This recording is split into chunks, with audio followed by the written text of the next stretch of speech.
Subhanahu wa taala di malam hari ini bisa melanjutkan kajian kitab Bulughul Maram karya Imam Al-Hafiz Ibn Hajar Al-Asqalani Syafi'i rahimahullah taala. Di malam hari ini alhamdulillah kita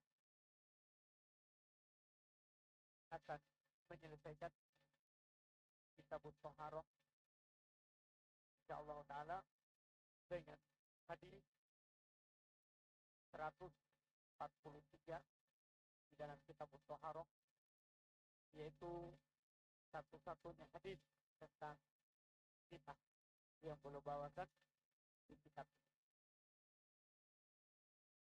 Kata beliau rahimahullahu taala, wa an Ummi Salamah radhiyallahu taala anha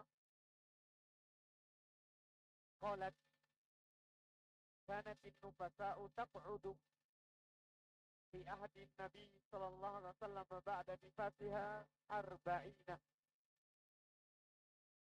Rawahu al-khamsatu illa an-Nasa'i wal lafzu li Abi Dawud wa fi lafzin lahu wa lam ya'murha an-nabiy sallallahu alaihi wasallam bi qada'i salatin nifas. Wa sahahu al-Hakim. Kata beliau rahimahullah dari Ummu Salamah radhiyallahu taala anha, beliau berkata, adalah orang-orang nifas di masa Nabi sallallahu alaihi wasallam duduk, maksudnya tidak sholat, juga tentunya tidak puasa setelah dia melahirkan 40. Maksudnya 40 hari setelah dia melahirkan. Ba'da nifasiha, jangan salah paham di sini, adalah para perempuan yang nifas duduk di masa Nabi sallallahu alaihi wasallam ba'da nifasiha, setelah nifas. Bagi orang yang tidak paham makna kata nifas, dia akan mengatakan nanti berarti setelah 40 hari duduk lagi 40. Nah, ba'da nifasiha di sini maksudnya setelah melahirkan. Setelah melahirkan. Karena kata nifas digunakan untuk darah dan digunakan untuk melahirkan. Digunakan untuk darah dan digunakan untuk melahirkan.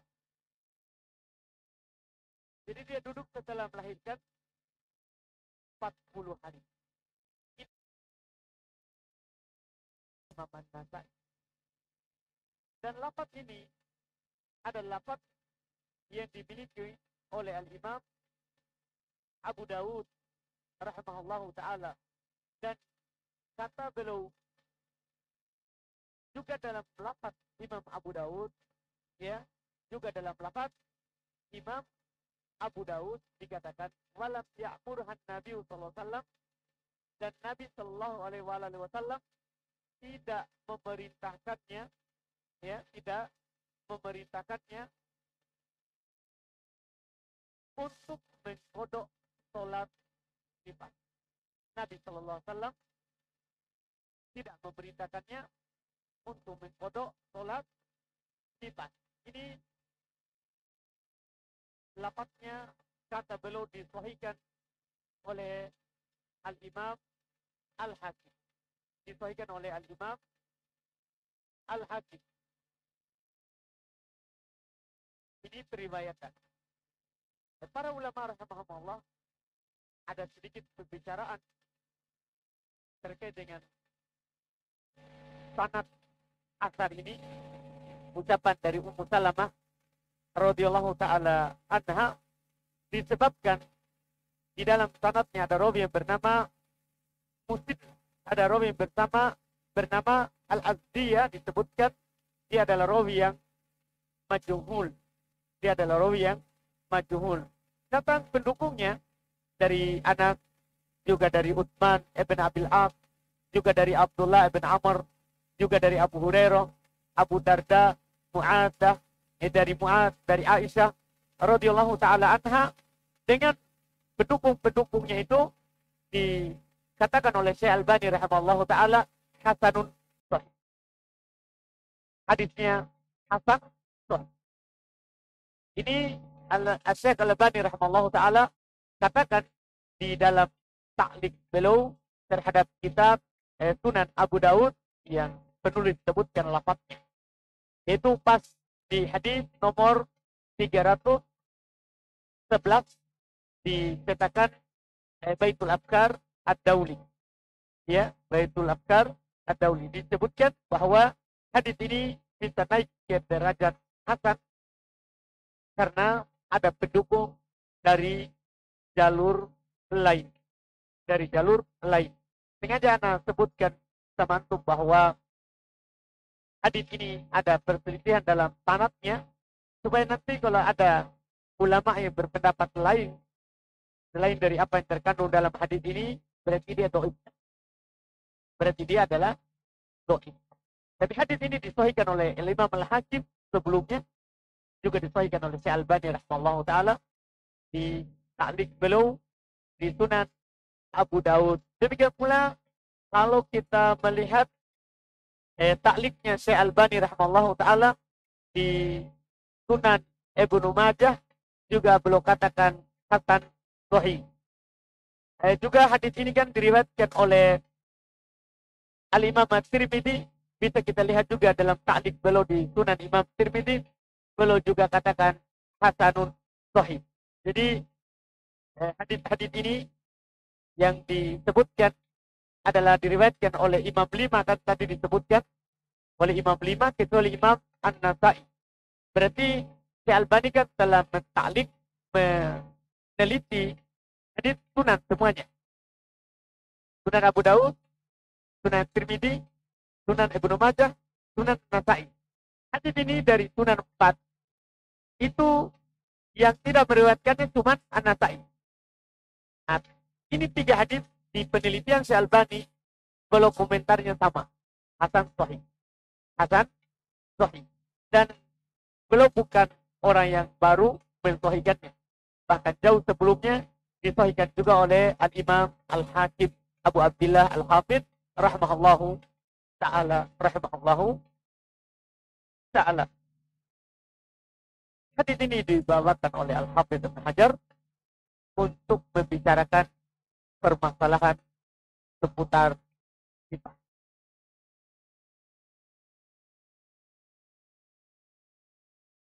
Diisyaratkan dengan hadis ini batas terlamanya perempuan sifat. Asar jelas kata Ummu Salamah, istri Nabi kita Muhammad SAW, perempuan di masa Nabi, mereka duduk masa nifasnya 40 hari.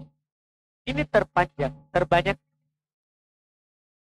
Berkata Imam At-Tirmidzi rahimahullahu taala, yaitu ketika belum membawakan ini hadis, qad ajma ahlul ilm min ashabin Nabi sallallahu alaihi wasallam wat tabi'in wa man ba'dahum ala anna nufasa tada'u sholata 40 yawman illa an tarattur qabla dhalika fa innaha taqtatul wa tusalli.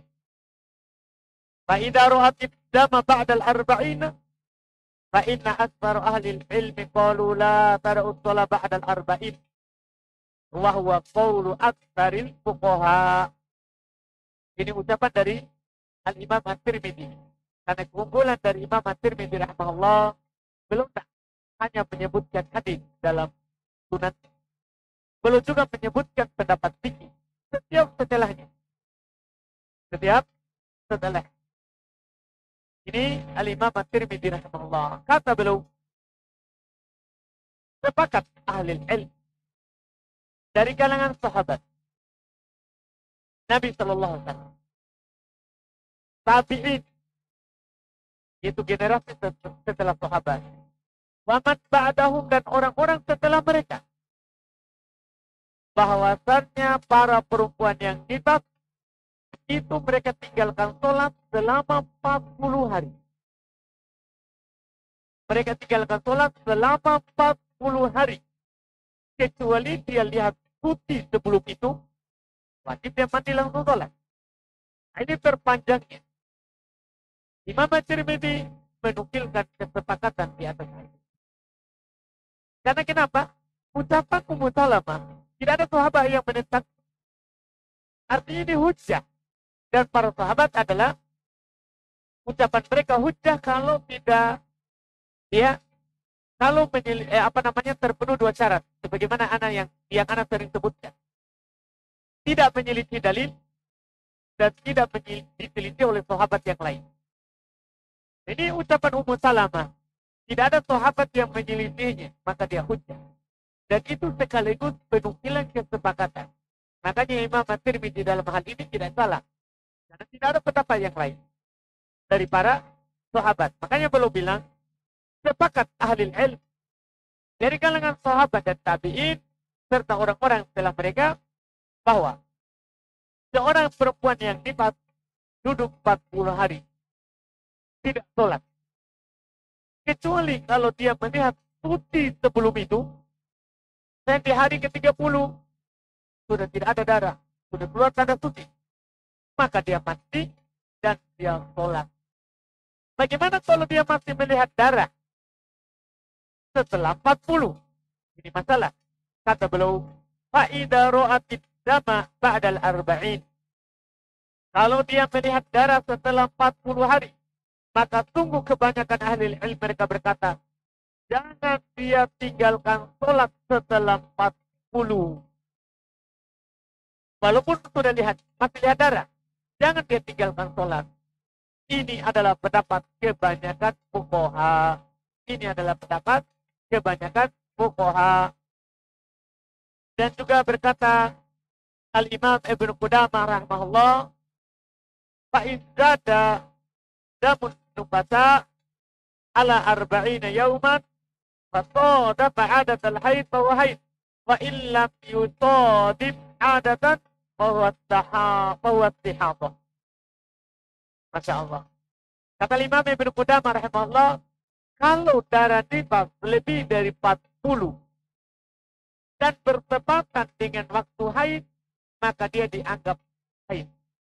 Dan kalau tidak bertepatan dengan waktu haid, maka itu darah istihadah. Darah karena ada urat yang belum nyambung dari sebab melahirkan, atau masih ada yang lecet karena sebab melahirkan. Ini lebih rinci lagi. Ya, kalau ada yang bertanya, bagaimana kalau masih keluar setelah 40? Bertanya balik, apakah bertepatan dengan masa haid sebelum masa kebiasaan haid? Kalau dia bilang dia bertepatan, kamu haid. Berarti tetap tak boleh sholat, tidak boleh berpuasa, tidak boleh bagi suami untuk mendapat. Tapi kalau dia bilang, biasanya di tanggal ini bukan jadwal haid saya, maka kita katakan apa? Wajib mandi, sudah wajib sholat. Kalau pas bulan Ramadan wajib berpuasa. Sudah boleh bagi suaminya untuk mendatangi. Sekarang masalah lain. Bagaimana kalau dia melahirkan tidak ada darah? Dan kalau tadi lihat darah. Bagaimana kalau ada orang melahirkan, setelah melahirkan tak ada lagi darah? Kata Imam Ibn Qudamah rahimahullah, fa'in waladat walam tarodaman, fahiya tahirun la nifasa laha, li'anna nifasa huwa dam walam yujad. Ini penukilan Ibn Qudamah rahimahullah di kitab Al-Mubni jilid 1 halaman 429. Kata beliau, kalau dia melahirkan dan tidak melihat darah, maka dia suci, tidak ada nifas baginya. Karena nifas itulah darah dan tidak ada darahnya. Bisa dipahami? Ini yang disebut. Artinya kalau juga melihat darah, tapi tidak sampai 40, suci. Tak lihat sama sekali. Tidak ada nifas. Tidak ada nifas. Maka setelah melahirkan tetap wajib sholat. Kalau pas Ramadan wajib berpuasa. Ya kan? Setelah itu ada yang bertanya, tapi kan dia menyusui. Dia dibolehkan untuk tidak berpuasa karena menyusui. Wajib dia foto di hari yang lain. Masalahnya berbeda ini. Kalau dia tidak puasa karena nifas, tidak apa namanya, dia wajib kodok satu pendapat langsung. Itu bedanya nanti. Dia wajib kodok satu pendapat. Tapi kalau dia tidak nifas, tapi karena menyusui, nah ini khilaf. Apakah kodok atau fidyah? Nah, ini yang harus untuk bedakan. Apa buah yang kita nanti bisa ambil hukum kalau tidak ada darah nifas? Tidak ada darah nifasnya. Ini buahnya nanti terkait dengan Ramadan. Terkait dengan Ramadan. Di puasa di bulan Ramadan. Lahir di bulan Ramadan tidak ada darah. Maka sudah wajib baginya puasa. Setelah itu diberikan keringanan kalau dia menyusui. Dan para ulama berselisih pendapat kalau menyusui. Apakah kodok atau fidyah? Apakah kodok atau fidyah? Sementara kalau dia nifas, satu pendapat, wajib dia kodok. Wajib dia kodok. Ini nanti yang akan dibicarakan. Nah, ini yang perlu untuk ketahui terkait dengan nifas. Jadi batas terbanyak 40. Disepakati di masa sahabat dan tabi'in. Dinukil oleh Imam At-Tirmidzi. Kalau dia melihat suci sebelum 40, sholat. Mandi, sholat. Kalau dia tidak melihat darah setelah melahirkan, maka tidak ada nifas. Maka tidak ada nifas. Iya. Kemudian masalah berikutnya juga yang dibicarakan dalam masalah ini adalah orang yang keguguran. Ini juga kadang muncul pertanyaan terkait dengan orang keguguran. Apakah dia nifas atau tidak? Maka para ulama kita seperti Syekh Ibnu Utsaimin rahimahullahu taala di dalam kitab Syarhul Mufti belum merinci orang yang nifas, orang yang keguguran. Pertama, kalau kegugurannya baru mandi. Kalau baru mandi kan seorang berhubungan akan keluar mandi dari seorang laki-laki dan akan nanti dia menyatu dengan telurnya seorang perempuan, itu tidak akan berubah dari mandi kecuali sampai usia 40 hari. Baru dia akan berubah menjadi darah. Baru dia akan berubah menjadi apa? Darah. Nah, selama sebelum 40 ini, dia dalam bentuk mandi. Bagaimana kalau dia keguguran? Baru tinggal, tapi belum berbentuk darah. Sudah keguguran. Apakah ada nifas? Ini disepakati oleh para ulama, tidak ada nifas. Tidak ada nifas. Ini keadaan pertama. Keadaan yang kedua, bagaimana kalau sudah ada jadi darah 40 yang kedua? Kan sudah 40 akan berubah jadi apa? Darah.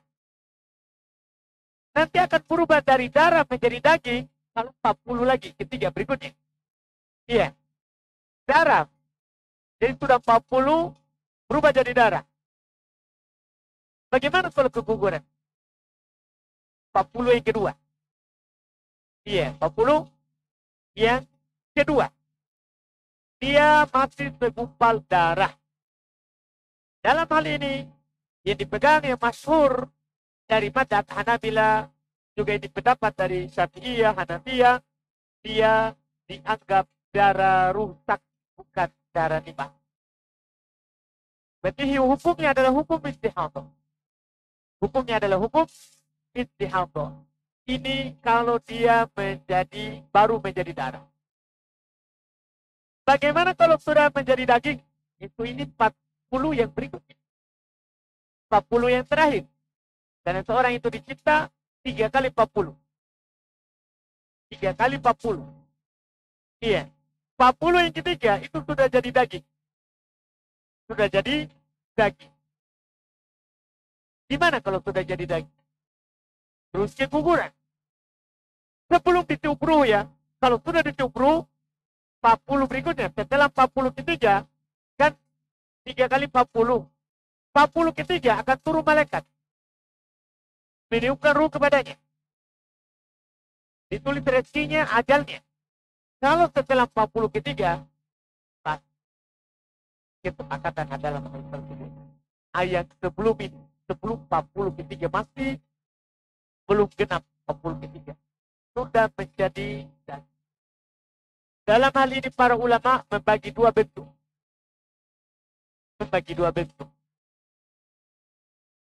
Pertama, sudah menjadi daging dan sudah berbentuk manusia, tapi belum ditiup ruh. Belum ditiup ruh badannya.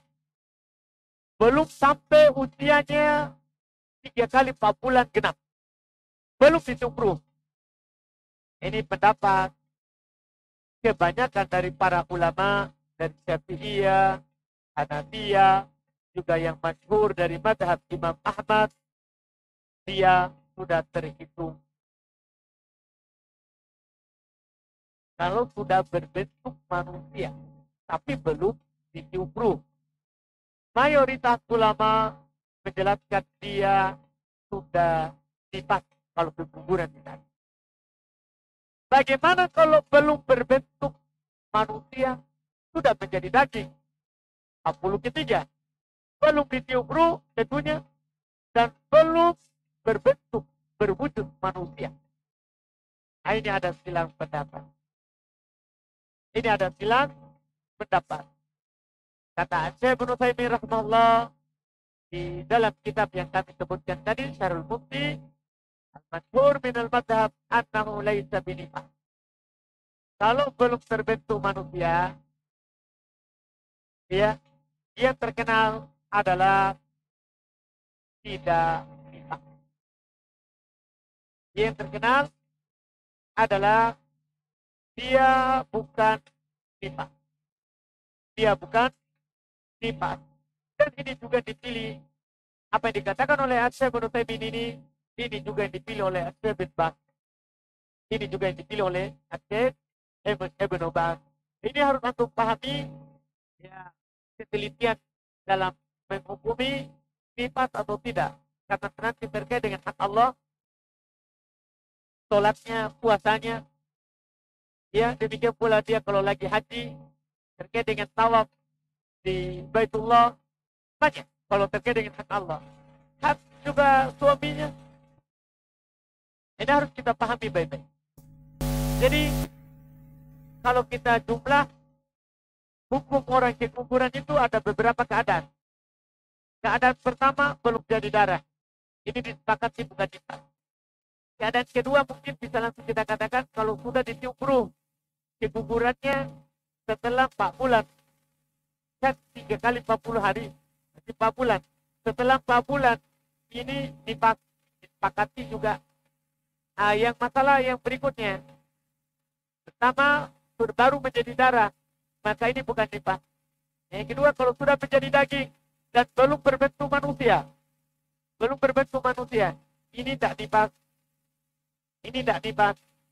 Dikuatkan oleh Syekh Ibnu Utsaimin dan Syekh Ibnu Baz rahimahullah. Kemudian kalau dia sudah 40 yang ketiga dan sudah berbentuk manusia, ini nifas. Pendapat dari mayoritas ulama rahimahullah taala. Ini 5 keadaan perempuan yang keguguran. Ini alhamdulillah hukumnya. Poin terakhir terkait dengan hukum nifas. Apa yang boleh, apa yang tidak boleh baginya. Kata Syekh Al-Imam Muwaffaquddin Ibnu Qudamah rahimahullah, kesimpulan yang paling bagus untuk menghemat pembahasan. Wa hukmun nifas wa hukmun nufasa hukmun hak fi jami'i ma yahrumu 'alaiha wa yathbutu anha la na'lamu fi hadha khilafan. Kita tutup pembahasan karena ini kesimpulan yang paling bagus. Hukum orang yang nifas sama dengan hukum orang yang haid.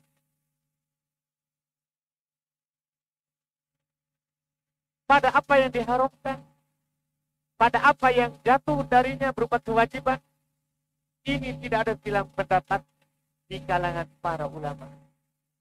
Hukumnya, artinya kita bisa melihat kembali yang telah lewat. Orang haid tidak boleh didatangi, boleh dicumbui, dipas, begitu. Orang haid tidak boleh memegang langsung Quran, dipas, sama. Orang haid tidak boleh sholat, tidak boleh berpuasa, dipas, sama. Tidak wajib kodok sholat, wajib kodok puasa. Orang yang haid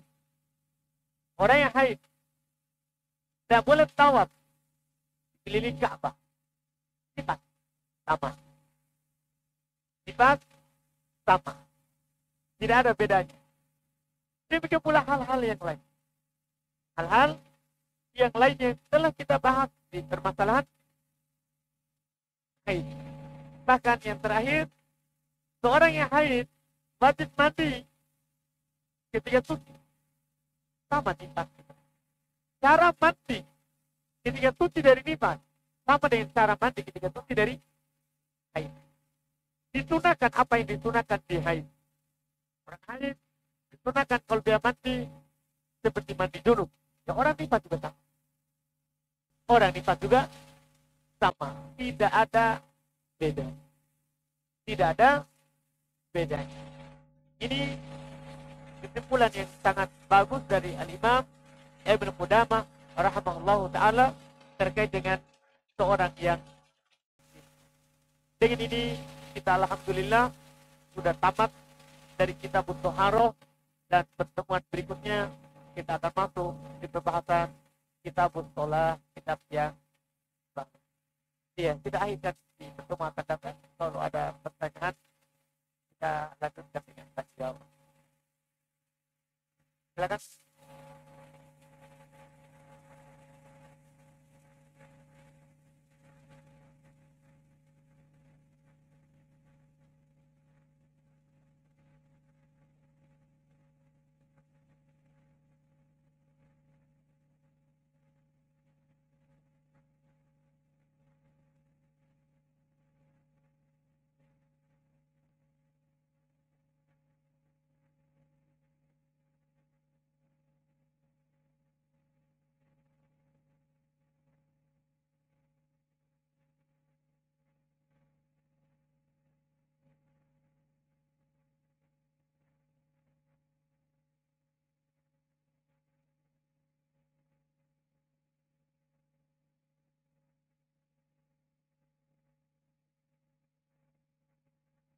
Kalau sudah lama wajib dia bertobat.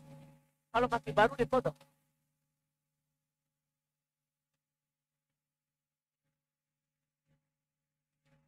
Ya, wajib dia kodok.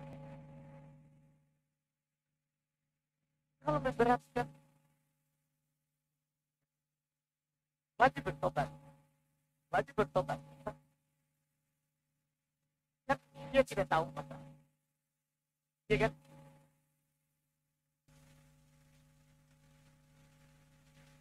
Wajib berkodok. Dan dari 10 kali sholat. Cara berurut. Karena memang ada yang berpendapat 50, ada berpendapat 60. Tapi kan itu kita kan sudah disepakati oleh para sahabat. Ya, kalau ada kesepakatan itu biasanya susah. Ya,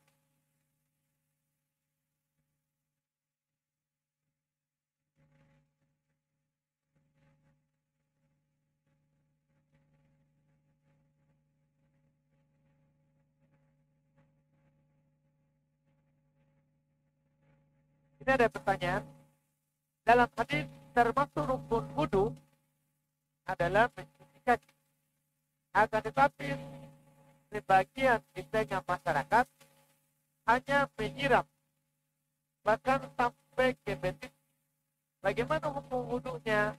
Apakah ada dalilnya? Iya. Itu bilang dalam hadis. Tanya lagi ada dalilnya. Iya. Seharusnya kan yang ditanya apa hukum hanya menyiram saja. Ya, kita sudah tahu ada hadis bahwa rukun mencuci kaki. Kalau sudah tahu, jangan tanya lagi. Kalau sudah tahu. Sekarang yang perlu ditanyakan, bagaimana kalau ada orang berwudu, dia tidak menggosoknya, dia cuma menyiram saja. Maka kita katakan, menggosok ketika berwudu itu sunnah. Bukan wajib. Kalau air sampai tanpa digosok, maka cukup. Tapi kalau air tidak sampai kecuali dengan digosok, wajib. Karena malah itimul wajib bila bimu wajib. Apa yang tidak sempurna wajib kecuali dengannya, maka wajib. Maka wajib. Jadi asalnya menggosok sunnah. Sunnah. Tidak diwajibkan. Jadi kalau dia hanya siram saja, dia taruh kakinya di atas keran air, dan kena semua yang wajib dia cuci, sudah sah wallahualam.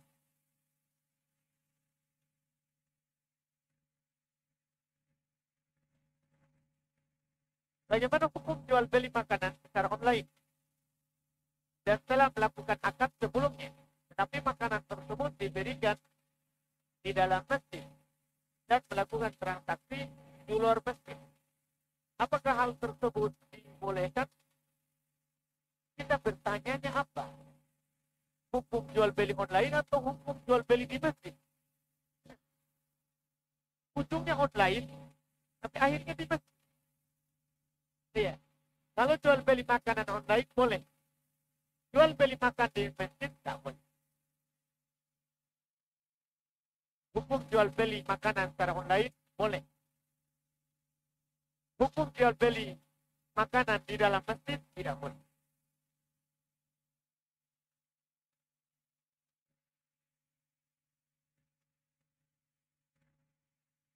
Apakah ada bacaan khusus yang dibaca ketika dimasuki jin? Dan adakah bacaan ruqyah khusus? Iya. Boleh.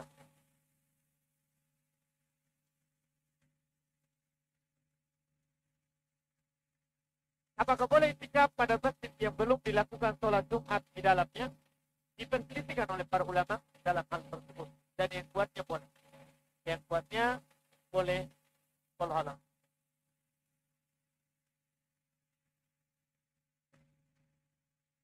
Bagaimana jika ada seorang suami yang tidak mau sholat, baik sholat Jumat maupun sholat wajib 5 waktu, dengan berdalil yang penting hatinya kita baik, yang suka berbagi, sedekah, dan menganggap jika Allah pasti akan mengerti kok.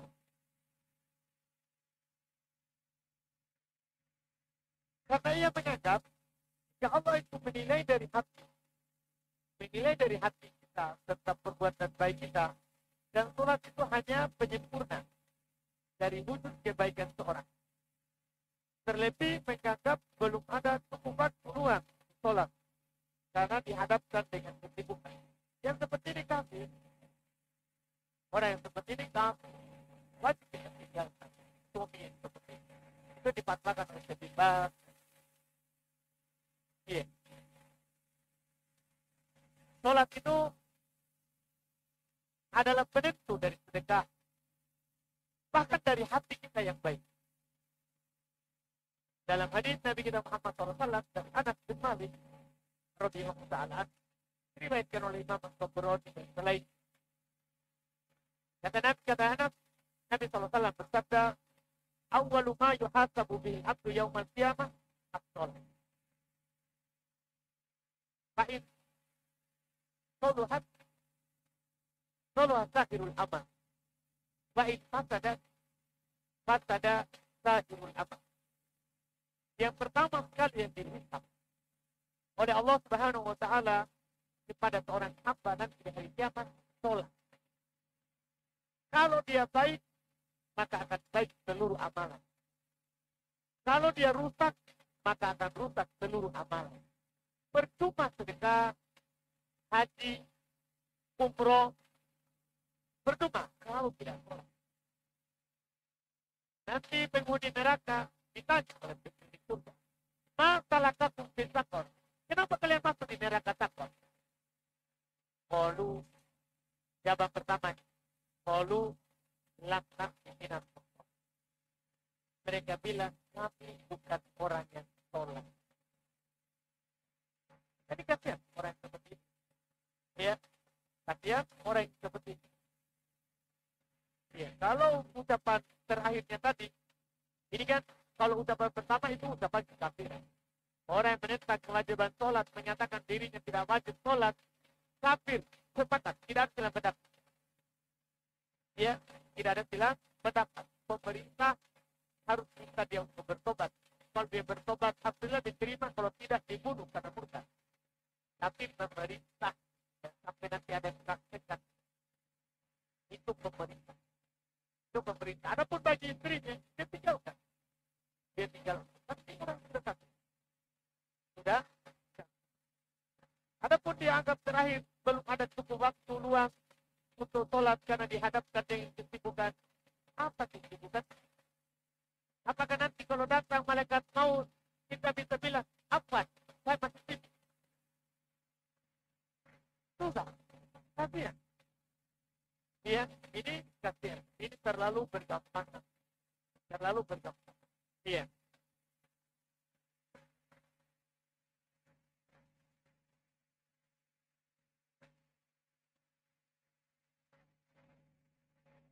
Kemudian pertanyaan berikutnya, di dalam hadis disebutkan bahwa para sahabat sangat bersemangat menanti bulan Ramadan.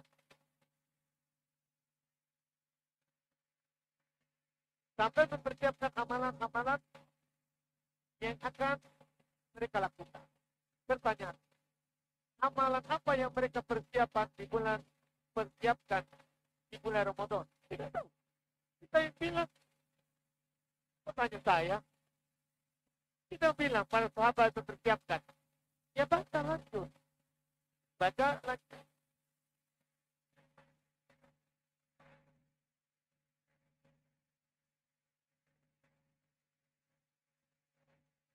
Apa boleh anak belajar menyanyi dengan guru yang jarang kelihatan sholat berjamaah di masjid dan kurang beradab dalam bicara? Yang belajar sama orang. Iya. Yang belajar orang dengan mengaji dengan orang yang tak berjamaah di masjid. Iya. Kecuali perempuan. Betul yang kita tanyakan perempuan.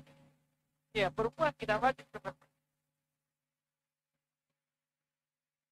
Bagaimana hukumnya apabila ada barang teman yang jalan di kendaraan kita dan saat hendak mengembalikannya barang tersebut malah hilang, dicuri orang di parkiran masjid karena dalam perjalanan menuju ke rumahnya saya sempat untuk 3 sholat karena masuk waktu.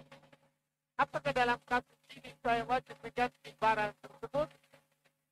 Tergantung. Kalau kita sengaja lalai, kita tahu ini kondisinya akan dicuri, nanti kita tinggalkan, bukan di barang. Siapa turun tinggalkan, wajib ganti. Jadi kita tangan yang dolim. Tidak amanah. Iya. Kalau kita dapat, kita sudah jaga. Tapi orang juga curi. Nah, ini mungkin kita hanya orang yang berbuat baik. Kata Allah Subhanahu wa taala, "Ma'alal muhsinina min sabil." Tidak ada apa-apa bagi orang yang berbuat baik. Tidak ada apa-apa bagi orang yang berbuat baik. Tidak wajib dia ganti. Tidak wajib dia ganti. Tinggal dia ganti dengan afwan. Apa tadi barang antum ada di motor saya sudah jaga tapi dicuri, dengan apa? Kalau yang pertama tidak cukup apa, harus dengan barang. Tidak boleh kita bilang qadarullah asih, memang qadarullah, aku juga qadarullah, tidak jaga. Iya, tidak bisa karena beda itu tangan zalim sama tangan muhsin. Beda tangan zalim sama tangan. Bagaimana apabila kami memberi hutang? orang yang berutang tidak membayar, apakah kalau kita niat bersedekah itu berpahala? Berpahala. Maksudnya berpahala. Jangan kita bersedekah, kita undur saja. Kita tahu saudara kita lagi kesulitan dan kita bayar, akhirnya kita undur masa pembayaran. Setiap hari kita terhitung sedekah. Sebagaimana dalam hadis Nabi kita Muhammad SAW. Bagaimana dalam hadis Nabi SAW. Bagaimana kalau dia sengaja undur-undurkan pada dia mampu? Dosa. Dia berdosa, kita dapat pahala. Karena Nabi SAW bersabda, maklul goni sulmud, mengundur-undurnya orang yang mampu bayar itu dolim. Itu dolim. Kita mungkin bisa pahami apa yang saya katakan. Jadi beda yang berutang sama yang mengasih. Beda yang berutang sama yang kasih utang. Dia dapat sedekah, kemudian dia mengundur, dosa atau tidak, pilihannya ada. Kalau dia tidak mampu, tidak berdosa. Dan kalau dia mampu tapi sengaja undur-undur, berdosa.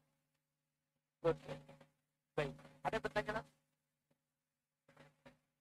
Silakan Pak. Silakan.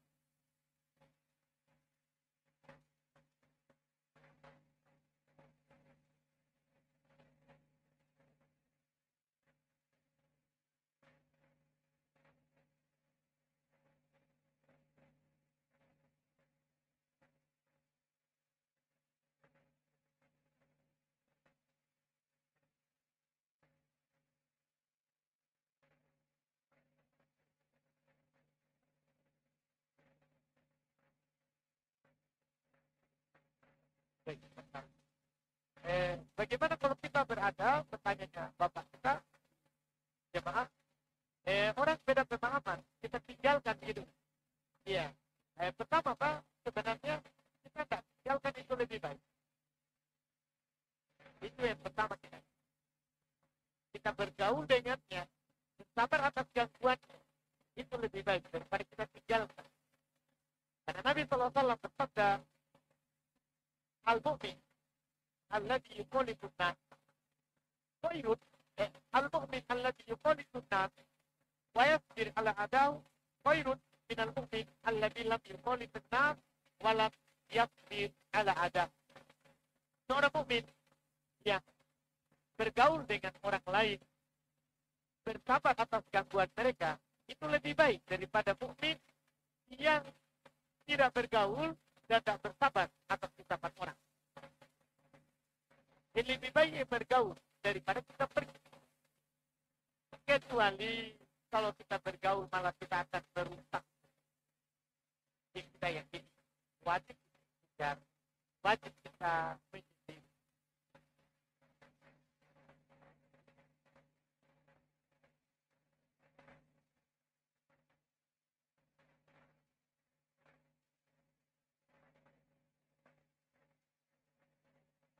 Oh, kajian Pak ya. Oh, saya kira tadi itu bergaul. Oh, kajian. Ada kajian sunnah, ada kajian bid'ah. Wajib kita tinggalkan bid'ah Pak. Iya. Karena Nabi bilang, iya semua muhdatsat umur. Hati-hati dari bid'ah. Hati-hati dari bid'ah. Sebelumnya Nabi bilang, alaikum bisunnati. Wajib bagi kalian berpegang dengan sunnahku. Wa'iyyakum wa muhdatsati umur. Hati-hati dari perkara baru. Hati-hati. Allah juga Subhanahu wa taala berfirman, "Wala tarkanu ilal ladzina zalamu fatamassakum bin-nar." Jangan condong kepada orang zalim. Orang yang paling zalim adalah yang melakukan bid'ah. Karena dia membuat syariat yang tidak disyariatkan oleh Allah Subhanahu wa taala. Jangan condong kepadanya sehingga kamu akan disebut oleh api neraka. Untuk pertanyaan yang kedua, tentang apa tadi? Oh baik. Tentang apa? Orang yang